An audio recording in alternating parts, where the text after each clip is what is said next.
धम्मसंहिता YouTube चॅनलमध्ये आपणा सर्वांचं स्वागत। डॉक्टर बाबासाहेब आंबेडकरांच्या मातोश्री भीमाबाई आंबेडकर यांच्या 171व्या म्हणजे शतकोत्तर 71व्या जयंतीनिमित्त त्यांच्या स्मृतीला विनम्र अभिवादन। सर्वांना भीमाबाईच्या जयंतीनिमित्ताने हार्दिक शुभेच्छा। डॉक्टर बाबासाहेब आंबेडकरांच्या मातोश्री भीमाबाई रामजी आंबेडकर यांचा जन्म 14 फेब्रुवारी 1854 साली झालेला आहे। शुक्रवार दिनांक 14 फेब्रुवारी 2025 रोजी त्यांची शतकोत्तर 71वी जयंती आहे। त्या निमित्ताने त्यांचे देशभर स्मरण केले जाते। धम्मसंहिता चॅनलच्या वतीने त्यांच्या स्मरणार्थ अभिवादनपर हा व्हिडिओ सादर करीत आहे।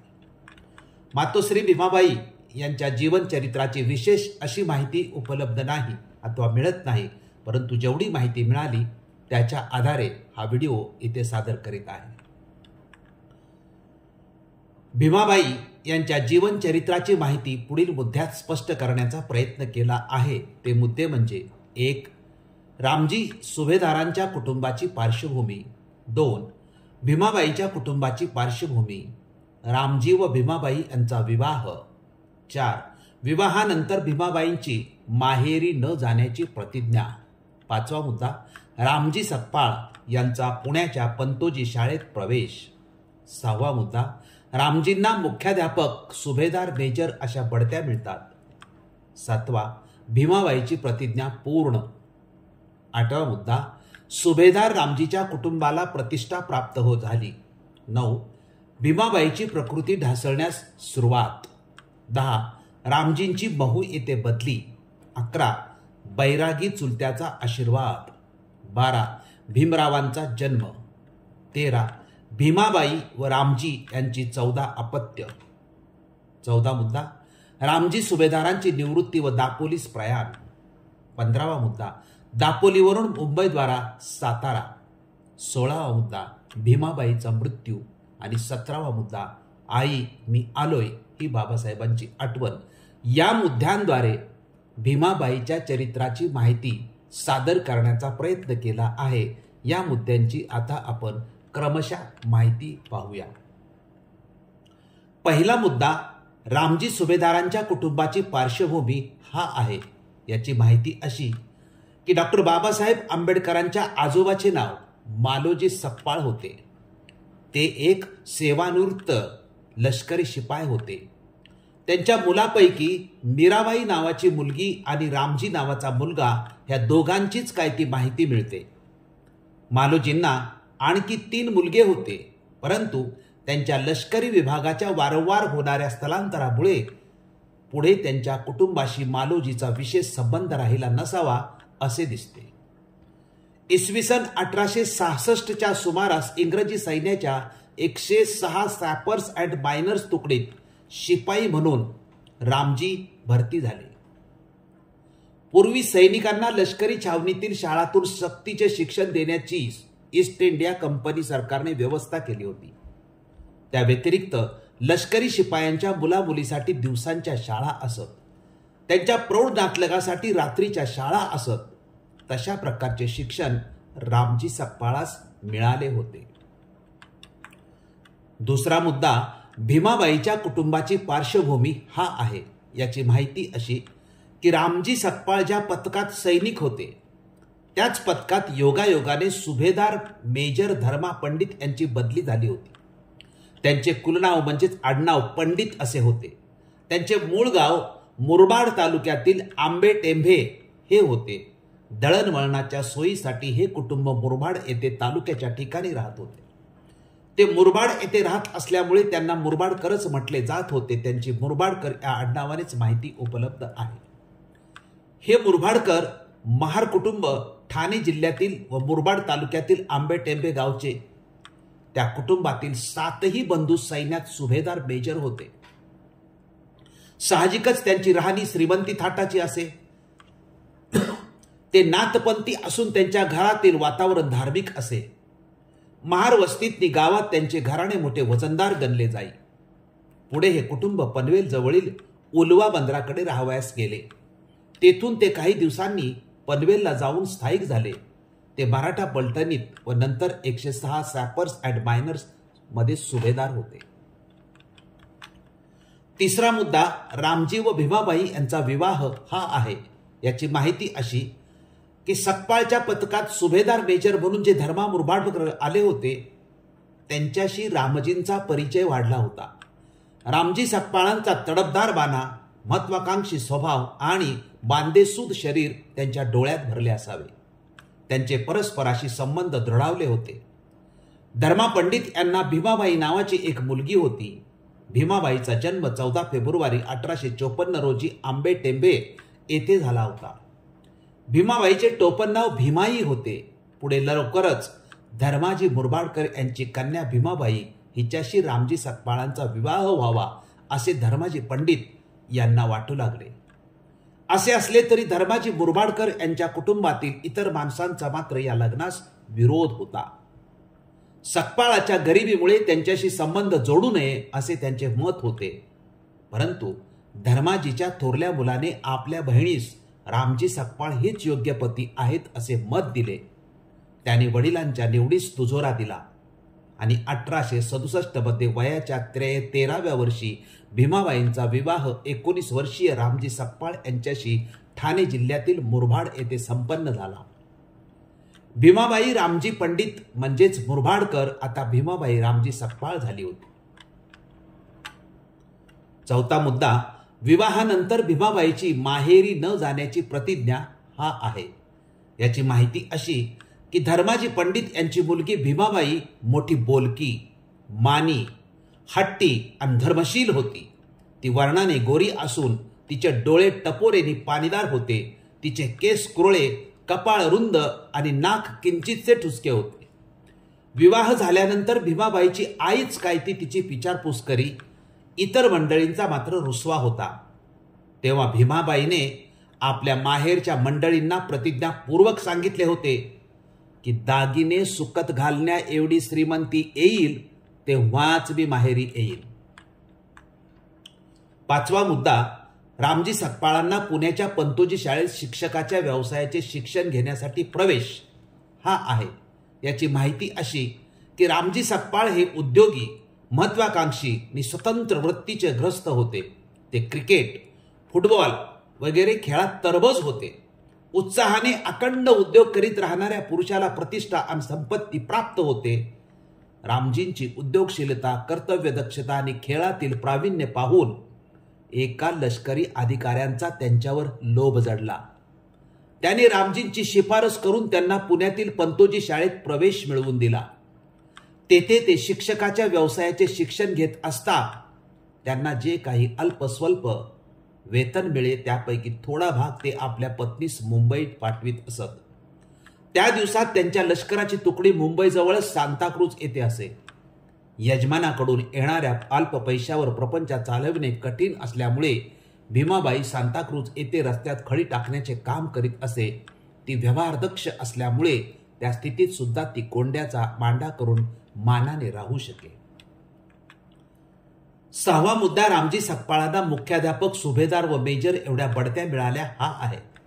याची माहिती अशी की पुण्यातील पंतोजी शाळेतील परीक्षा उत्तीर्ण होऊन रामजी शिक्षक झाले आणि हळूहळू लष्करी छावणीतील शाळेत ते मुख्य शिक्षक झाले.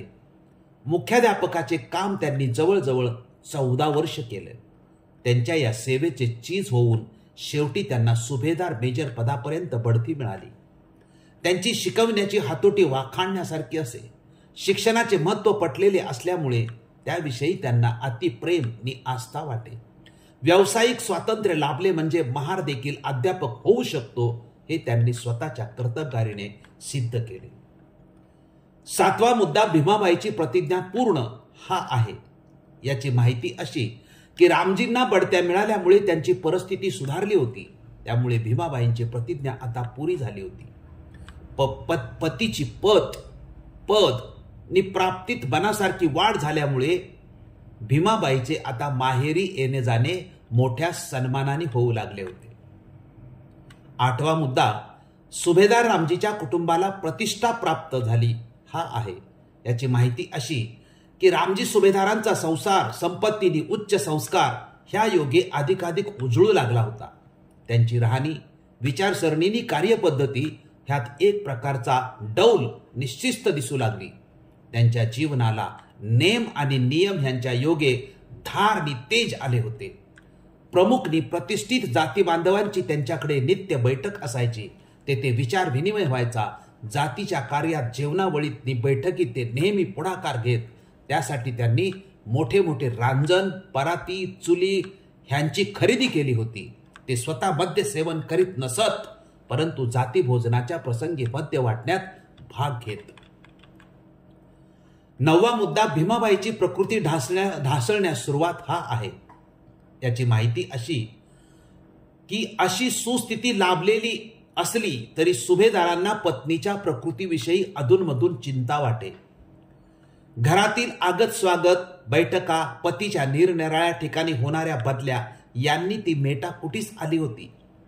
कडक व्रतवैकल्य, पूजा अर्चा आणि वैद्यकीय निदान न झालेली शारीरिक व्यथा यांची त्यात भर पडली. त्यामुळे भीमाईची प्रकृती ढासळण्यास सुरुवात झाली. 10वा मुद्दा, रामजीची महू येथे बदली हा आहे. याची माहिती अशी की रामजी सकपाळांची निरनिराळ्या लष्करी छावण्यात बदली होता होता शेवटी इसवी सन 1888 मध्ये भारतात मध्य प्रदेशातील महू येथील लष्करी छावणीतील शाळेत त्यांचे आसन स्थिरावले होते. रामजींची येथे बदली झाली होती. येथे सुभेदार रामजींना नॉर्मल स्कूलचे मुख्याध्यापक पद मिळाले होते. 11वा मुद्दा, बैरागी चुलत्याचा आशीर्वाद हा आहे. याची माहिती अशी की महू येथील वास्तव्यात एक मोठी संस्मरणीय अशी घटना घडली. बैरागी बनलेल्या रामजींच्या एका चुलत्याचा अनेक वर्ष ठाव ठिकाणा नव्हता.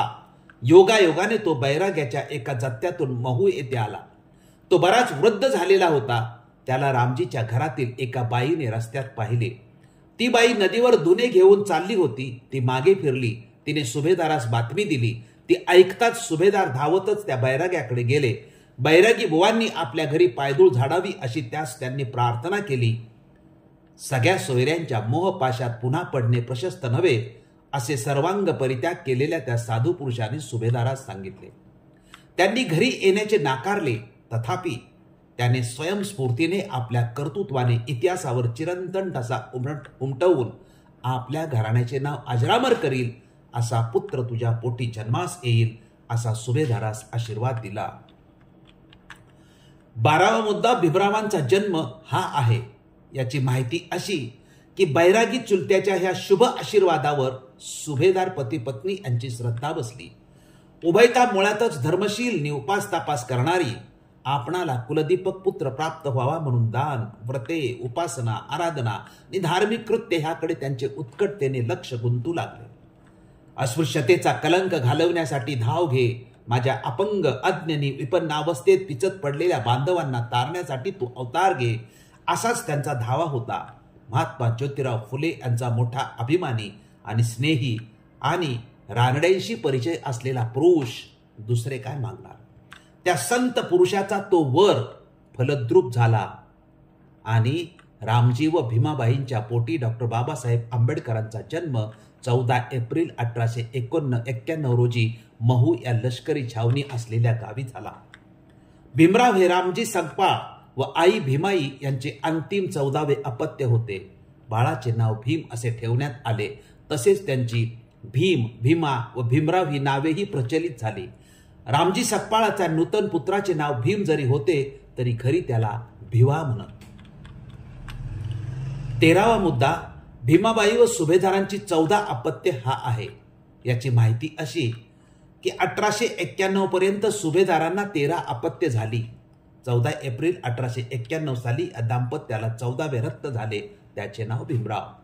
या 14 अपत्यापैकी बाळाराम, गंगा, रमाबाई, आनंदराव, मंजुळा, तुळसा व भीमराव ही 7 मुले जगली व बाकीची 7 मुले लहानपणीच मृत पावली.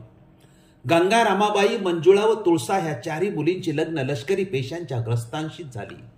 ज्येष्ठ चिरंजीव बाळाराम हेही कामधंदा करू लागले. बँड मास्तर म्हणून प्रथमतः लष्करात आणि नंतर सातारा येथील पोलीस दलात बाळाराम नोकरीस होते. त्यांनी स्वतंत्र संसार थाटला होता. 14वा मुद्दा, रामजी सुभेदारांची निवृत्ती व दापोलीस प्रस्थान हा आहे. याची माहिती अशी की रामजी सुभेदारांचं कुटुंब हे त्या काळी अस्पृश्य गणल्या गेलेल्या महार जातीचे होते. महाराष्ट्रातील रत्नागिरी जिल्ह्याच्या मंडणगड तालुक्यातील आंबडवे या गावचे ते होते. अस्पृश्य असल्यामुळे त्यांच्या सोबत नेहमी सामाजिक आर्थिक भेदभाव केला गेला. इसवी सन 1894 मध्ये सुभेदार रामजी संपाळ इंग्रजी सैन्यातील मुख्याध्यापकाच्या नोकरीवरून निवृत्त झाले.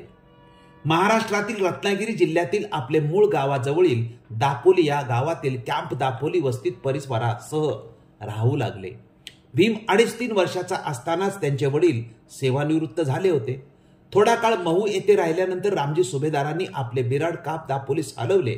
तेथील मराठी शाळेत भीमाचा थोरला भाऊ आनंदराव याचे शिक्षण चालू झाले.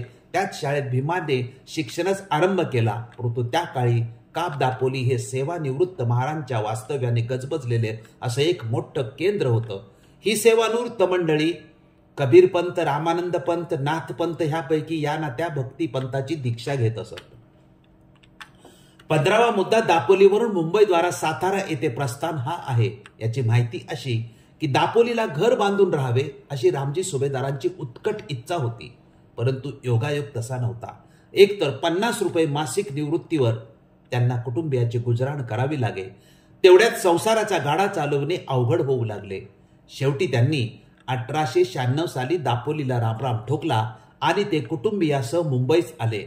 मुंबईतील ओळखीमुळे आणि खटपुटीमुळे त्यांची सातारा येथील सरकारी सार्वजनिक कामाच्या विभागामध्ये स्टोअर कीपर म्हणून नेमणूक झाली. त्यांनी साताऱ्यातील महारवाड्याच्या जवळपासच आपले बिराड केले. लागलीच आनंदराव आणि भीम यांचे शिक्षण साताऱ्यातील लष्करी छावणीतील शाळेत चालू झाले. थोड्या दिवसांनी रामजी सुभेदारांच्या आयुष्यात एक महत्वाचं स्थित्यंतर घडलं. सुरुवातीला ते नाथपंथीय होते, परंतु तिथे त्यांनी कबीर पंथांची दीक्षा घेतली. आता ते निर्भेळ शाकाहारी झाले. 16वा मुद्दा भीमाबाईचा मृत्यू हा आहे. याची माहिती अशी की साताऱ्यात बिराड केल्यानंतर थोड्याच दिवसांनी म्हणजे 20 डिसेंबर 1896 रोजी भीमाबाईचा वयाच्या 42व्या वर्षी मृत्यू झाला. उन्यापुऱ्या 6व्या वर्षी भीम जगातील निर्व्याज्य प्रेमास अंतरला. मृत्यू समयी भीमाबाईंना घशाचा विकार झाला होता असं म्हणतात. तसेच मस्तक सुळाने मृत्यू झाला असे म्हणतात. रामजींच्या पुढे दुःखाचा आणि अडचणींचा डोंगर उभा राहिला होता. त्यांच्या जीवनातील 30 वर्षाची सोबतीन परलोकी निघून गेली. त्यांनी तिचे यथासांग अंत्यविधी केले. या माऊलीची समाधी साताऱ्यात आहे. भीम आपल्या आईला बै म्हणत असे. भीमाचे कोड कौतुक करायला तिला आयुष्य मिळाले नाही. मातेच्या निधनानंतर भीम आणि आनंद यांचा सांभाळ त्यांची आत्या मीराबाई हिनेच केला. 17वा मुद्दा आई मी आलोय या शीर्षकाने बाबासाहेबांची आठवण आहे. याची माहिती अशी की सातारा येथील एका मैदानात एके ठिकाणी थांबून बाबासाहेब म्हणतात की आई मी आलो आहे आणि बाबा रडू लागले. दत्तोबा पवारास बाबासाहेब म्हणाले की दत्तोबा येथे माझ्या आईच्या अस्थी आहेत. तिने आम्हा सर्व भावंडासाठी फार खस्ता खाल्ल्या. त्या पलीकडच्या पडक्या घरात आम्ही काही दिवस राहत होतो. काही दिवस आमची आई व भावंडे या सडकेवर खडी फोडून मोलमजुरी करीत होती. मी या रानात लहानपणी खूप खेळलो आहे. माझी आई व बाबा मी शिकलो हे बघावयास जगले नाहीत. मी फार दुर्दैवी आहे. सारांश भीमाबाई यांच्या जीवनचरित्राचा अभ्यास केल्यानंतर हे स्पष्ट होते की भीमाबाई आणि रामजी यांच्या कुटुंबाला ब्रिटिशांच्या लष्करी सेवेची पार्श्वभूमी होती. दोन्ही कुटुंबे लष्करी सेवेत असल्यामुळे प्रगल्भ झाली. महत्वाचे म्हणजे सुभेदार रामजी यांना लष्करी शाळेत शिक्षक होण्याची संधी मिळाली. ते मुख्याध्यापक झाले होते. त्यांना शिक्षणाचे महत्त्व पटले होते. त्यांनी निवृत्तीनंतर परिस्थितीत असतानाही बाबासाहेबांच्या शिक्षणासाठी संघर्ष केलेला आहे. ब्रिटिशांनी लष्करी सेवेतील अस्पृश्य कुटुंबांना शिक्षणाची सोय केली होती. ही खूप महत्वाची गोष्ट आहे. आपण भीमाबाई जयंती निमित्ताने त्यांच्या जीवनचरित्राची माहिती शांतपणे लक्षपूर्वक ऐकली व पाहिली त्याबद्दल आपणा सर्वांचे मनपूर्वक आभार मानतो. हा व्हिडिओ जास्तीत जास्त लोकांपर्यंत पाठवावा ही विनंती करतो आणि पुन्हा एकदा मातोश्री भीमाबाई यांना त्यांच्या शतकोत्तर 71व्या जयंती निमित्ताने कोटी कोटी प्रणाम करून थांबतो. धन्यवाद.